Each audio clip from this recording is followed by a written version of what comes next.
Hi అండి. అందరికీ నమస్తే. Welcome back to Aquagrace Telugu. అయితే మన షాప్‌లో ఒక 4 ఫీట్ అక్వేరియంని నేనైతే ప్లాంటెడ్ అక్వేరియం కిందయితే కన్వర్ట్ చేశానండి. ఇదంతా కూడా లో బడ్జెట్‌లో అయితే చేశాను. నేనిక్కడ కార్పెట్ ప్లాంట్ కిందయితే పెరల్ వీడ్‌నయితే వాడానండి. మీరిక్కడ చూస్తున్న అనదర్ ప్లాంట్ వచ్చేసి డ్రాప్స్ ఎగ్ అనమాట. వీటినైతే నేను బయట నుంచయితే తీసుకురావడం అయితే జరిగింది. ఈ వీడియోస్ అయితే నేనైతే మీకు కంప్లీట్‌గా చూపిద్దామనైతే అనుకున్నానండి.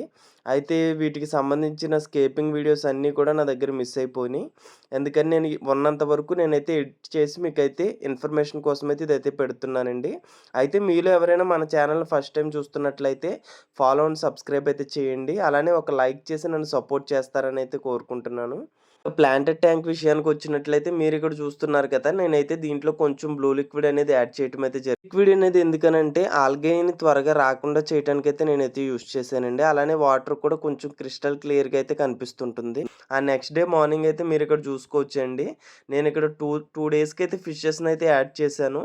ఇవన్నీ కూడా జనరల్‌గా మన షాప్‌లో ఉండే ప్లాంట్సే. అంటే ఇవి లో లైట్‌లో బాగా గ్రో అవ్వే ప్లాంట్స్ అని చెప్పొచ్చు. ఈ ప్లాంట్స్ అన్నీ కూడా మన దగ్గర హోల్‌సేల్ అండ్ రీటైల్ కూడా అయితే అవైలబుల్‌గా ఉంటాయి.